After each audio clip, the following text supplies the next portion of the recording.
Man, gather round. OG7 back here.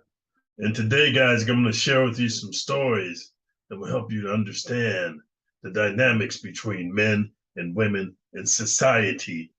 So that because if you don't understand the dynamics, you're going to end up either 6 feet under or behind a 6 feet wall of steel called the penitentiary.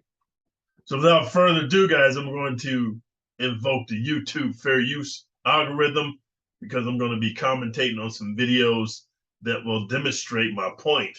Because sometimes I'm not the most eloquent speaker. And for a lot of you guys, man, if my concepts are over your head, showing is telling. So I'm going to show it to you. And the topic of today's video is how many men are in prison because a woman booked a fight for them? I just want to share this with you because, dude, I've noticed, man, like I just came in from physical therapy because I'm doing this thing called prehabilitation. We all know what rehabilitation is, but now the surgeons have this thing called prehabilitation where you actually work the muscles of your hip and the surrounding supporting muscles and you strengthen them up so that when they cut you open and they put in a new hip, and once they realign the muscles or reconnect the muscles, they'll have muscle memory of how strong they were before. So they overhype your hip to get ready for the trip called surgery. So I'm gonna go ahead, man, and let you know what I've seen because as you go to these physical therapy places and gyms and martial arts places, you see a large influx of women that are taking martial arts, and I'm all for that because I train most of my kids in martial arts because it was a requirement for them to get a freaking allowance, man. I don't believe in just giving the kids money; they had to earn it. Chores, homework, sports, and martial arts, and listening to me. It's just there's conditions to getting money for me, and that applies to grown women as well. But I see a lot of women in these martial arts facilities and the guys I hang out with and teaching martial arts before I got hurt. I see a lot of women taking martial arts, which I applaud. But that gives women a false sense of security. And here's what I tell people, and I even tell my guys on my Patreon coaching calls who are looking to do the martial arts, the specific type that I teach. Hey man, I don't go looking for trouble, man. So if my deep voice or my delivery or some of the words I use incites feelings of frustration or aggression from me, that's not my intent. I just got a deep voice. I talk with the assertion and power. But I don't go looking for problems because, man, one thing I found when two grown men get into a fight, dude, 9 times out of 10, a guy at my skill level, somebody's going to die and somebody's going to prison. And I tell everybody this: anybody can get got. So I don't think that I'm by no means invincible. I learned that when I died twice in the hospital with COVID and my close calls with death in combat. So I know I'm not invincible. But what I do know is if I can't verbally negotiate my way out of a physical confrontation and I can't flee the situation and the guy aggresses upon me, man, I'm trying to help him meet Jesus, Buddha, Allah, Confucius, all them people, man, Muhammad, whoever it is, because, dude, if I can't talk my way out of it, all my martial arts instructors taught me, dude, if you can't talk your way out of it or flee from the situation, then obliterate it. No, don't just negate it, obliterate it. I'm not telling you guys what to do. I'm telling you what I do as an old man, minding my own business, and I train every day. So I'm gonna tell you the reason I train every day, guys. Got a lot of guys ask me that. I train every day with in martial arts and sticks and swords and weapons and pipes and knives. So that if unfortunately I have to go back to prison, I'm well equipped because the youngsters nowadays, man, they don't respect your elders. So if you go to the belly of the beast, dude, and you're an old man, forget about having some youngsters be like, hey man, give grandpa a pass, man. You know what I'm saying? Because I'm shocked all the whoop you. Or hey, Holmes, you leave that old Vato alone. He's Viejo, Holmes. You understand? Or hey, what? You know what, man? It's not cool to mess with old people, and I forbid you. Or they just be like, hey, Hake, you leave the old man alone. I mean, Harigari. No, it ain't none of that like you think. This ain't a movie. They prey on the old and the sick and the weak in prison, bro. I'm not going to be, I can't help being old, but I will not be sick and I will not be weak and I will not be preyed upon. So without further ado, let's get into this video I got for you guys.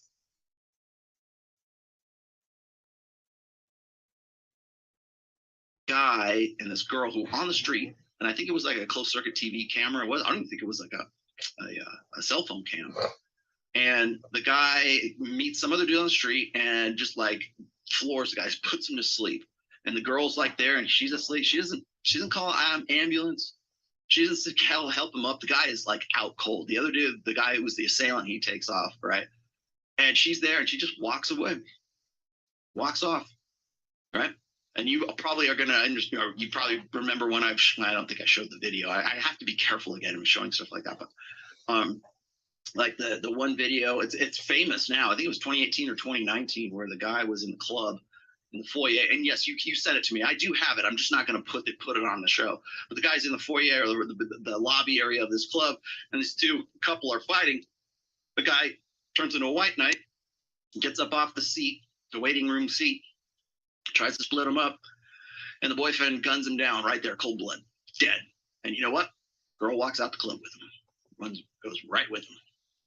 So that's the reality of the situation, right? Women will escalate. And Torsia will probably back me up on this because I know, it's anger management. Thank you for looking that up, by the way, my beautiful mad magician's assistant. She'll back me up on this. She's a bartender, right? If you work in wine and spirits for any length of time, you're going to see this live and in person. And I knew this long before. And see, here's a lot of things. I don't want to apologize for my energy being low because I just got in from physical therapy and I noticed the pain that they put me through, the torture and the rehab they put me through, man. It's just so painful. It takes my pain to an out-of-body experience. But it takes all my aggression out, man. I can speak more succinctly to you guys because I really get frustrated with a lot of youngsters that come on here and they make their little comments. Like, just so you know, I delete a lot of comments because I'm not going to have your poison, have your hate and your lack of confidence poison my channel. But what's interesting, I try to share with you youngsters, man, I'm 61 years old, dude. And like most people that meet me, most millionaires that meet me, most people that are with the square life, they understand I've led a wide, varied life. Meaning that I've been in the military, I've been to college, I've been to prison, I've been a businessman, I've been a martial arts instructor, a personal trainer, I've been a bouncer and a bodyguard, and a bartender, and a masseuse, and a stripper, bro. I've been a competitive martial artist, dude. And so I have a lot of different experiences to look at my life and look at the lives of others and know that, oh man, it's better to go the square path because these other paths just lead to destruction. So I'm bringing this up because, bro, I've got over 30 years of working as a bouncer and a bodyguard, dude, in this world, man. There's a reason that's important, man.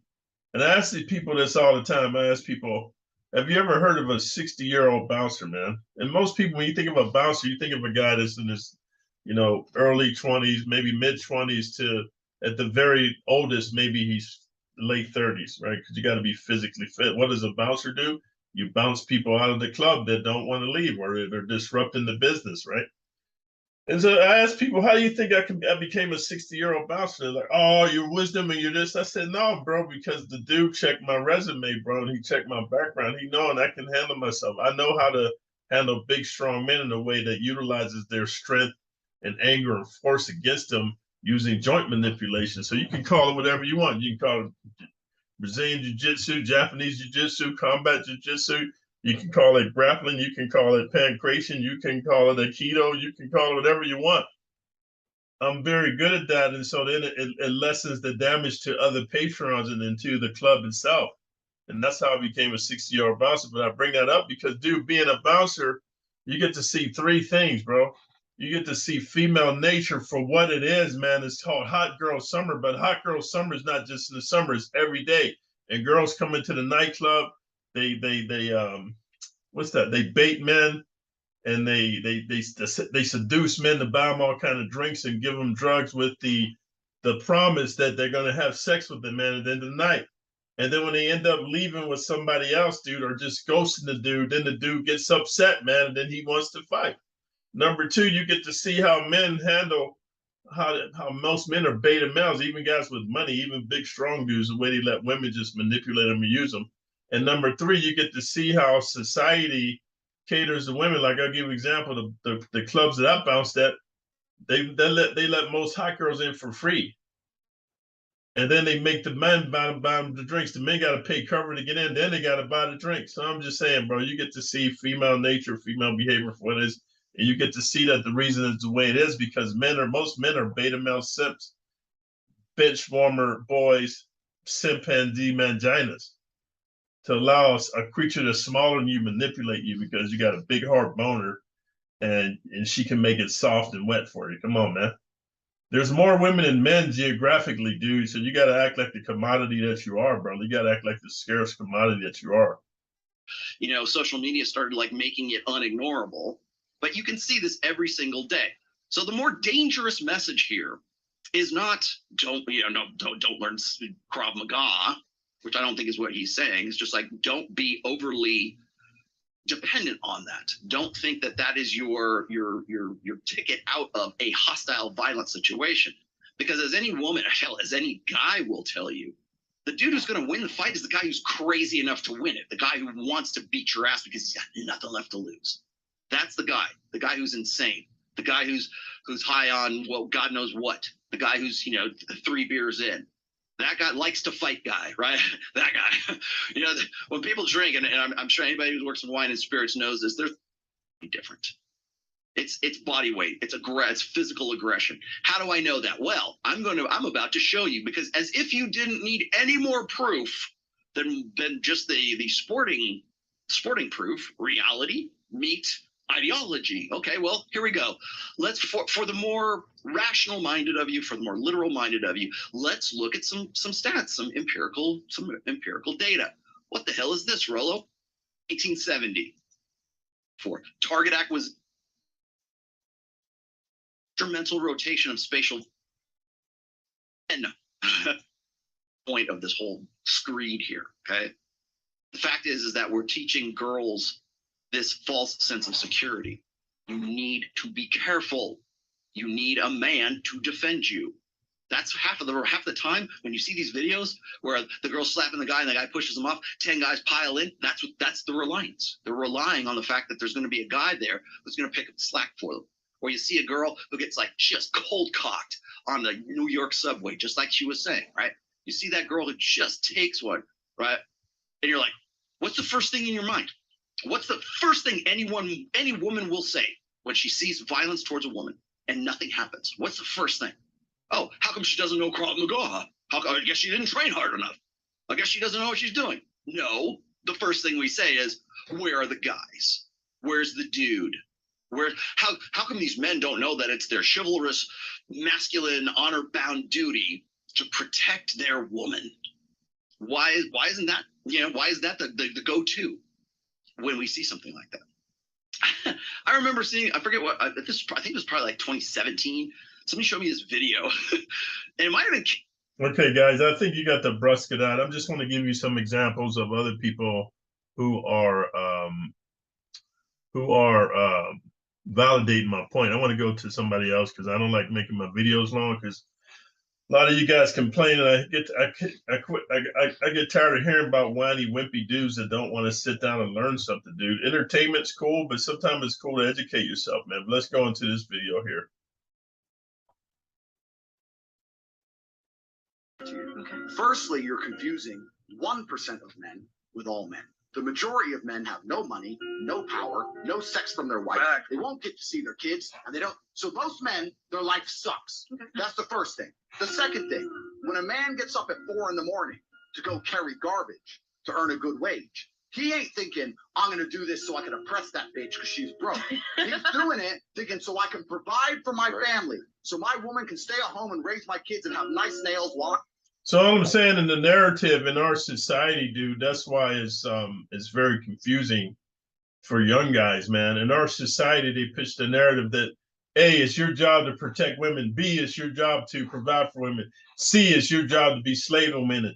And D, it's your job to give your life for a woman. Bro, that is not the modern narrative. And I'm going to tell you why. Because with feminism, bro, and women's rights and equal women's equal rights and all this stuff, bro. Let the women fend for themselves. The only time you want to intervene for a woman is if it's your mother, your sister, if she's got her head on straight, your daughters, any females that are your family lineage, or if your woman who listens to you, bro, and doesn't write a check that her body can't cash. And I'm gonna repeat that later on. I'm out here carrying trash. You go to a coal mine, those dudes are not down there thinking about oppressing women. They're down there thinking about providing for women. Now, I'm not saying that there's not bad apples, but in general, us men are prepared to take on more bullshit to protect you than you would possibly believe. And in the modern world, they've spun that. Feminism spun that. Men make all the money. You women need more money because men make the money and men are in charge and men have the good jobs. Men are out here giving up their fucking life for you chicks. They're giving up their life. Nailed it. And feminism prevents you respecting it. As articulate as Andrew is in nailing these points home, you'll still have some folks that'll say, but the patriarchy. Listen, he's explaining the burden of male performance, but there's some bad actors that will conflate the patriarchy with the hyper-competitive 1% of the men in this country. But 99% of the men do not benefit from the patriarchy that you seek to overcome. Those 99% of men are trying to win at capitalism. But just as Andrew was saying, feminism has conditioned many women and as well as many men. And this rhetoric actually damages men the most because the product of that rhetoric is a much more docile, passive, feminine man that is not comfortable within his manhood, is not comfortable within his masculinity, is not comfortable flexing his muscle because he was told that he is toxic in his masculinity and that his very existence is detrimental to the growth or the flourish. Strength, leadership, power, authority, guidance, patience are God's gift to us as men. We have to cherish that. But that's a slippery slope. And it's lonely up there. You know, people don't know that side. Denzel is talking about the value of your manhood and masculinity. And I love these points because not often do public figures speak so positively regarding the potential of your gifts onto the world. But notice what he said at the end. It was very important, especially for those that are on the current pursuit of getting to the top of that mountain. What did he say? It's lonely at the top. And by guys, I want to interject on this because, you know, as I talk to a lot of you guys on my coaching calls over at Patreon, man, you know, you talk about your friendships with beta males and simps and all that. And dude, some guys aren't meant to be unplugged from the matrix. And you're going to understand as you associate with me and men like me who are giving you the path to your greatness. Some guys, some of your friends just want to be mediocre, have women walk all over them, have women use them, all that kind of stuff. And I'm opening your eyes, and then you turn around and try to open your homeboy's eyes. Sometimes, man, as Jim Rohn says, you got to make different and better friends because some of the friends you have, as you become illuminated, they want to stay in the dark, man. no stretch of means of imagination am I saying I am at the top, but I will tell you guys that if I've gone on my path of achieving the best version or the greatest version of myself from a purpose perspective, you will prioritize your relentless pursuit and deprioritize maybe the relationships that you built within your life. It takes a certain amount of keen dedication to what it is that you're doing to achieve greatness in anything because it's so damn competitive, and you'll prioritize your work and deprioritize some of the relationships within your life in seek of greatness. But I think it was a great warning for those seeking to enhance their utility in this world to understand what you might be sacrificing because of it. Guys, let's talk getting a girl's number and first confidence to pull.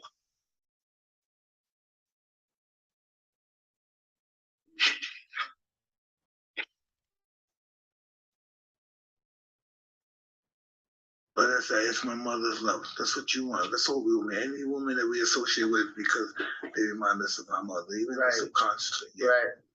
Right. Yeah. She could be educated, but because I'm slipper, she had the personality, but it's something about her. That's the only reason I like you anyway, because I'm attracted to my mother and you have that characteristic. Right. My first love, I fell in love with her because if I got sick, she used to console me like my mother. She was the only motherfucker could heal me like my mother. And this ain't on no sick. This was just on some Listen, I know you said no sex, but know why it didn't work? Because of sex. You know what I mean? We look for our mother and our lover, but our mother could never be our lover because our lover would never love us like our mother. Bars. She's not in her. It's not in no woman to love us like our mother loves us. It's not in her. Don't care how much a slave she. Don't care how many people she fucked for you, bringing the money. It's not in her to love you like your mother loves you. Pay attention. Eventually she'll turn her back on you. That's crazy. Eventually she'll turn on you, nigga. You treat her like a dog. You turn love her like your mother love. That's the song. Yeah, listen. Listen, hey. It ain't any other lover like your mother. Hey. I listen to, man, that's some real shit. I listen to, I look at my that's wife. Why you, I mean, I think that's why she could. I look at my wife. They don't take my, listen. Both my ex-wife. Oh, Mike, I gotta, hey, Mike, I gotta tell somebody that. No, you ain't listening. That's why, bro. No, I'm gonna tell you something. It wasn't in her to love her like my mama loved me. Not in her. Yeah, it wasn't in her. It wasn't in her, man.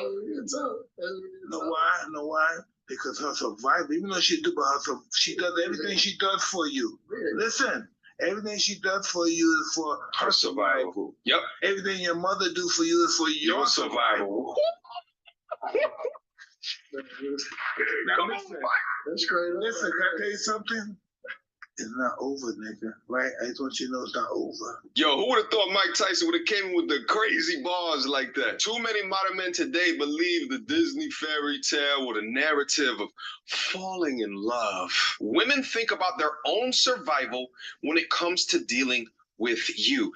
And truthfully, it may be unbeknownst to them, but this comes from an evolutionary perspective. Why do you guys think that the highest thing that women say that they look for is security? Her providing love for you doesn't help her feel more secure, or it doesn't help her survive longer, unless like there's some provisioning that comes with that. But understand this, women love children the way that men love women. So don't opt for a woman to love you. Opt for a woman to respect you. The love part, that's just icing on the cake. Questions, comments, Okay, guys, I just want to, here's the last one I want to share with you guys, and I'm going to get into the topic. I'm going to get into the topic I want to share with you guys here. So just let me, where does this go, man? Let's see here. Yeah, this one right here, guys. If you don't visit any good on your son or your daughter. So be a man. Shout out to Denzel. Break the cycle. Here's the crazy ish though, is that the world at large doesn't want you to break the cycle. They want you to remain unhealed and full of trauma. Why? Because it makes it easier to control you.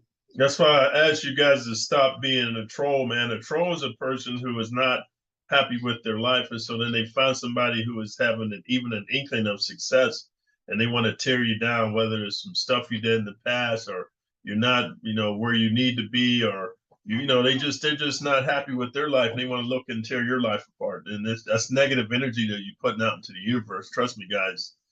The energy, the universe is just a universal thing that is just whatever you put out, you get back. You think that the world is scared of victims? No, they're scared of power. They're scared of strength. And there's no such thing as being a powerful victim. On social media, you can have short-term power. Truly powerful and strong people do not have a victim mindset. They've broken through their trauma to figure out how to jump across the board. When you go out to these boats out here in Miami, right? You see a yacht. The man who's on that boat, he had to work his ass hard all his life. Move by move. Time. Yep. On that boat. How'd the video? Instagram. Boom. Across the board. Bang. Done. She ain't doing the hard work. Also, you're going to play it the same way. The queen is a valuable piece, and it is, because any man out here with a good relationship knows how important it is to have a chick who actually supports you, and the queen's an important piece. But you can still win the game if the bitch dies. Sometimes you gotta go. Listen, what's a queen without a king? She's really just a symbol, right? Think of like the Queen of England. She has no real power. She has no real say in government or political activities. But what's a king without a queen? he's still a king. But remember, gentlemen, you need a kingdom really and truly to be a king. Work on building yourself up to develop your kingdom before you ever think about letting down the drawbridge for a queen to come in. He said to me, my grandfather walked 10 miles to work every day. My father walked 5. I'm driving a Cadillac. My son is in a Mercedes. That you're not weak. Being content or comfortable at the gym or learn a martial art. Weak men create tough times. Big facts. He said to me, many will not understand, but you have to raise warriors. And one of the biggest goals of feminism is to take the war.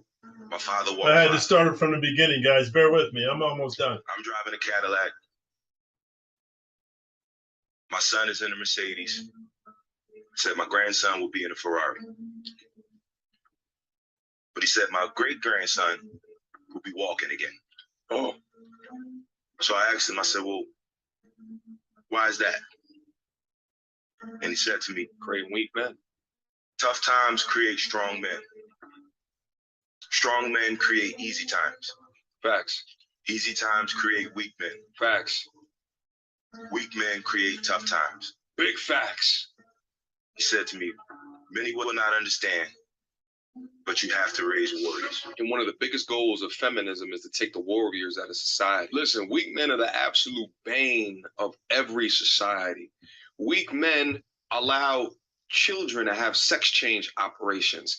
Weak men allow their girlfriend to show their ass cheeks up on Instagram. Weak men work hard in their body at the gym or learn a martial arts or some form of self-defense in order to protect themselves or the people around them. Weak men allow women to control them, manipulate them, and walk all over them. Weak men are inconsistent or lack integrity. Weak men are cool with being content or comfortable within their contentness within a society. Weak men allow societies to become out of control. So what are you doing to ensure that you're not weak?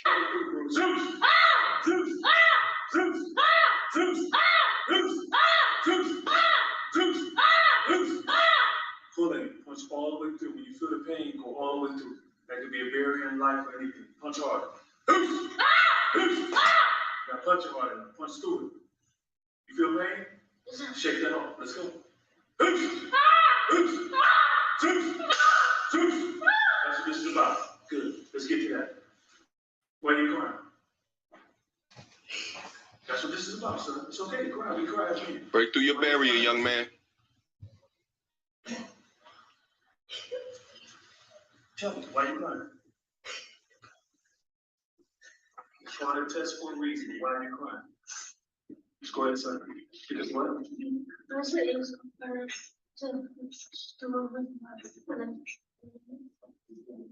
But you did it. You punched him today. You know what? It's one of the things harder for you to do than other things. And you know those things that may appear to be hard to do, you're going to have to do as a man, regardless. Facts. And it's going to take tears. It's going to take the blood of Yeshua, Jesus, and your sweat to break through it. You understand? Yes, sir. So I don't mind you crying. I cry a lot too. You know what I'm saying? All right. So I want you to just you pull it and get blown. I don't know if you're facing fear and you're feeling that you may not make it. And we all face that from time to time. And when we face, once we have resistance, we don't want to stop, right? Because it's hurting for that pain. We're like, I'm not going through this no more, right? Exactly. We got to blog posts and be able to understand that. You have to be able to battle test yourself and break through your limits. It's the same thing if you go to the gym and you're working up, getting your muscles in check. You have to break the muscles down to build them up where they can then take on a heavier load. That's how you get stronger. You put more weight on your shoulders and then you can lift more weight over time. The same thing in life. So if you've been coddled your entire life or protected for whatever reason, you have to understand is that you will only be as great as the experiences that have calloused your mind. Because and that's what I try to tell you young guys, man. I know I'm kind of rough, but Man, you've been brought up in a soft generation, man, and you need somebody that's older and been around and tell you how to harden up because, dude, in this life, if you remain soft, you never become truly who you are. I'm gonna put these 3 videos in the description because this video is getting kind of long for the youngsters who got ants in their pants and poopy pants.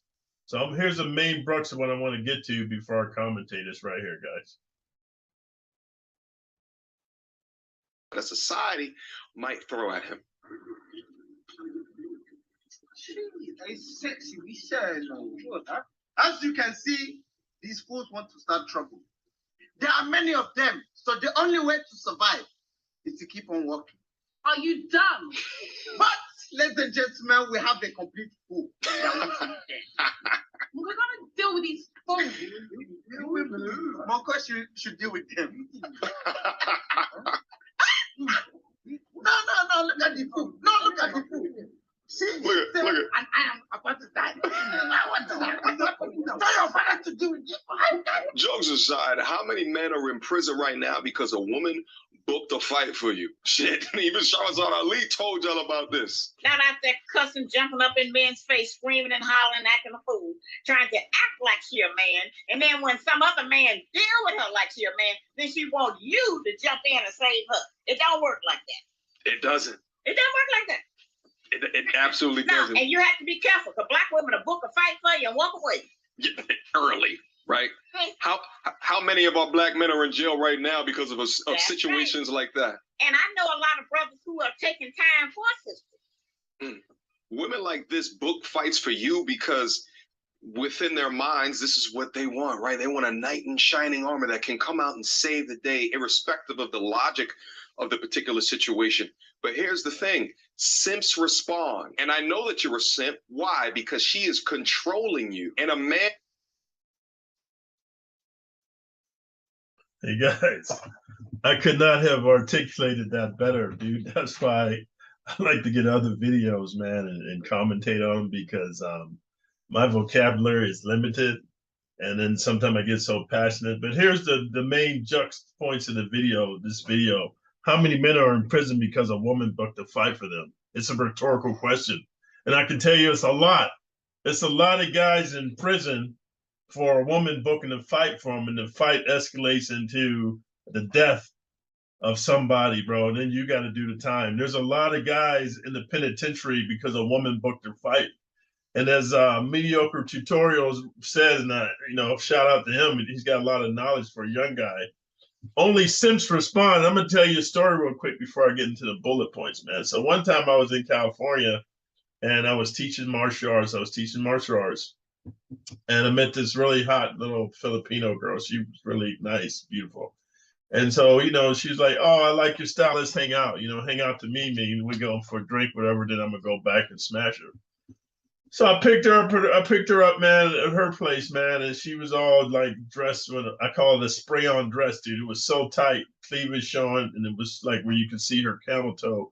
That's how high the dress was. And I was like, hey, man, like, I don't mess with women that dress like that. She's like, hey, all my other clothes and the cleaners and everything, and I wanted to hang out with her. I said, hey, but don't be dressing like that when you with me, man. I don't roll like that. So anyway, we get down to, it was a jazz club where you can drink and eat and listen to jazz. So I had to go to the restroom. So when I came back from the restroom, it was these 2 big black dudes at my table, man. It was one of those circular tables.